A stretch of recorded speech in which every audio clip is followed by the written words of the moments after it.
Welcome everybody out to podcast number 491.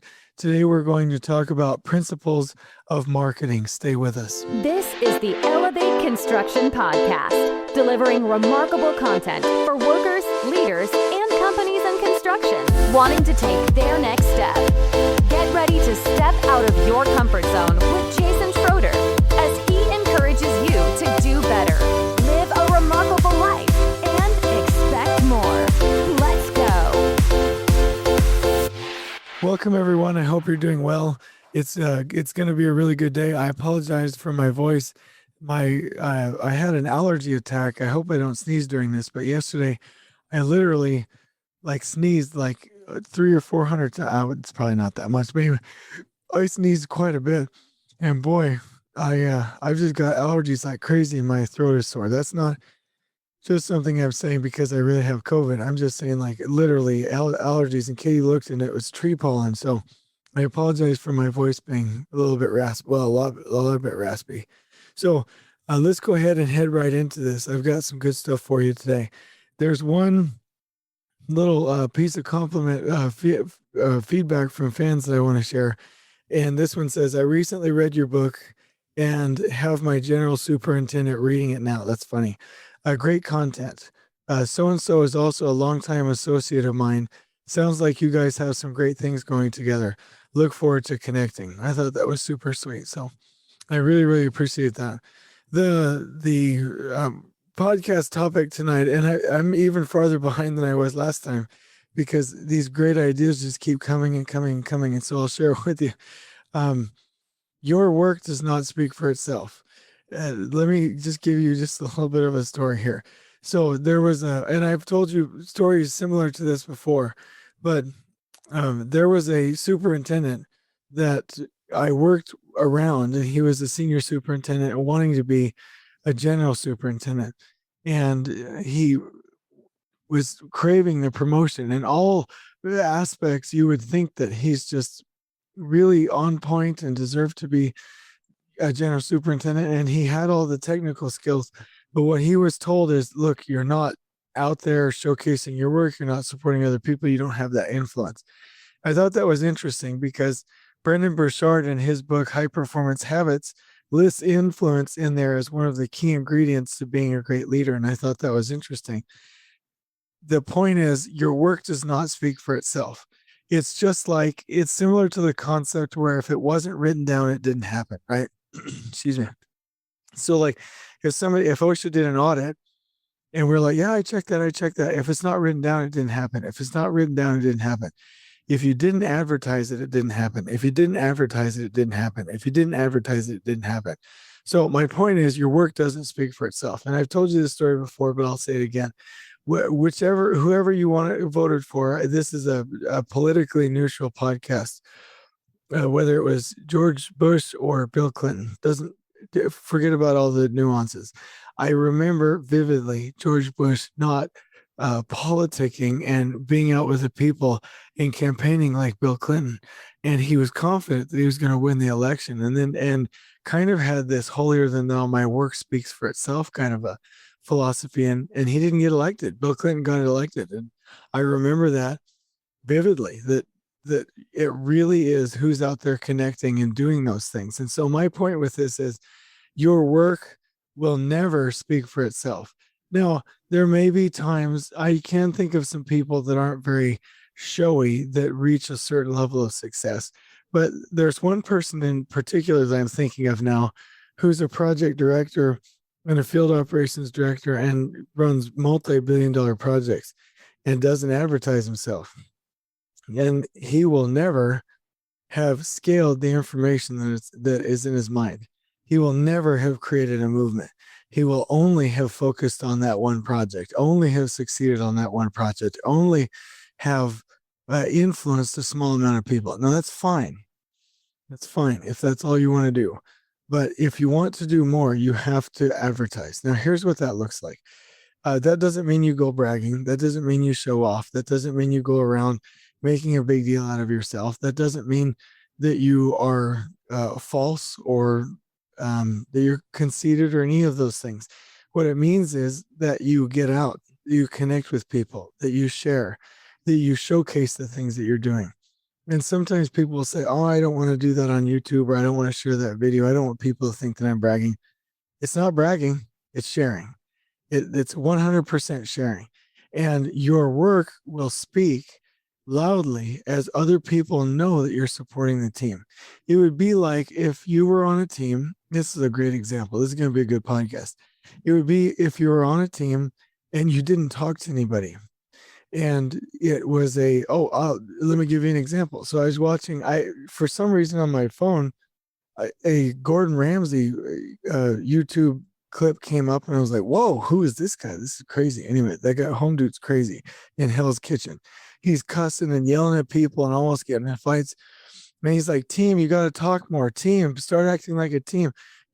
Speak up, right? It would be like if you were cooking in Hell's Kitchen with me as a part of the team, and you wouldn't say anything.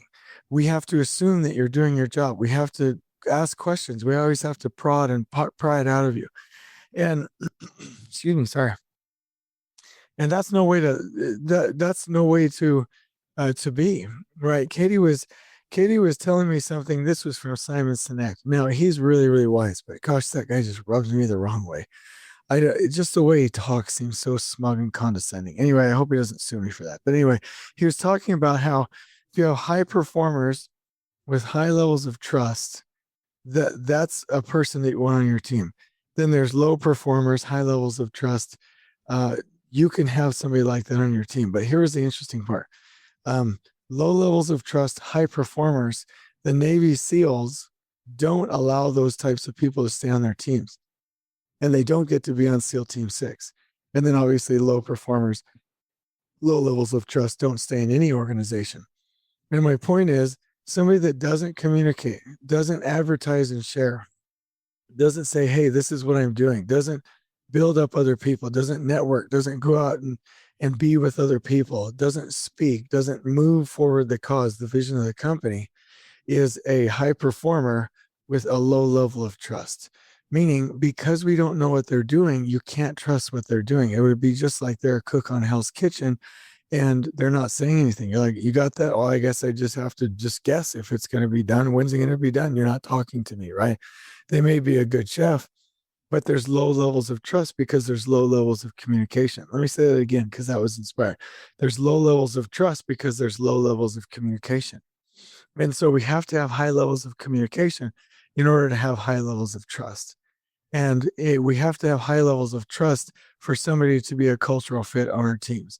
And so you as a person, think about it like this. Let me ask you some questions. So in your role, as a PM or a superintendent, are you touring other projects? Are you inviting other people to tour? Are you sending out warnings to other people? Like, hey, this procurement long lead item has been difficult. Are you helping to present trainings? Are you creating lean improvement ideas and scaling them through the organization? Are you taking the opportunity to mentor other people? Are you starting something new in the company that's needed to elevate and to move forward the vision of that company? And if not, if it's, oh, I just don't want to be showboaty, I'll translate that for you. I just don't want to think about other people. When somebody says, yeah, I don't want all the fame and glory, I'm just going to do my job and stay here, I'm going to translate that for you. What that means is I'm only focused on my career and my success, and I don't care about other people. Your work does not speak for itself. Your work needs to be shared. Your work needs to be elevated. Your work needs to be scaled. Your work needs to be cataloged. Your work needs to be written down. Your work needs to be taught. Your work needs to be given. Your work needs to be improved. Your work needs to be spoken. Your work needs to be communicated. So I do want to say 100%, without a shadow of a doubt, your work does not speak for itself. So here's the trap that you're going to find yourself in. If you start thinking like this, you're not going to get promoted.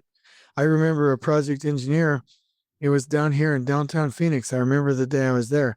Really low energy, low impact person on the project engineer. Really wanted to be.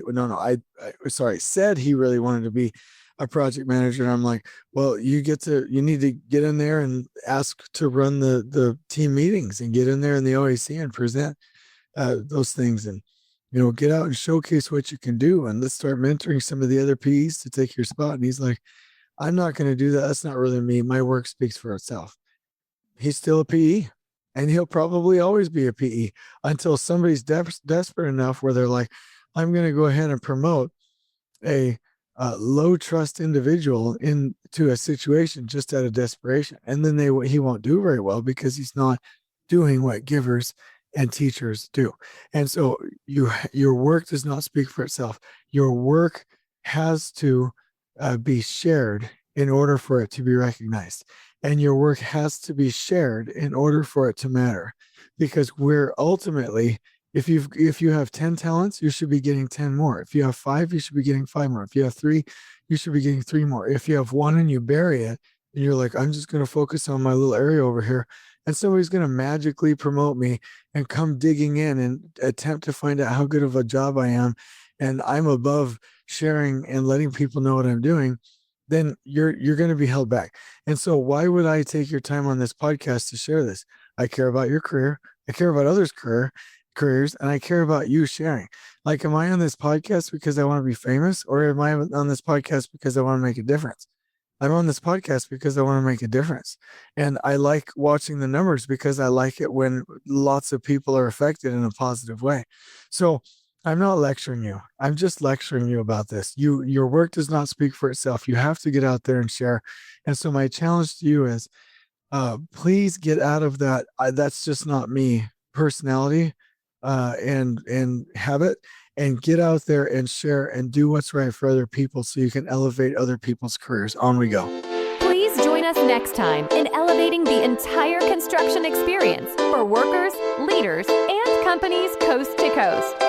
If you're enjoying the show, please feel free to share with your construction colleagues and help us spread the word by rating, subscribing, and leaving a review on your preferred podcast listening platform.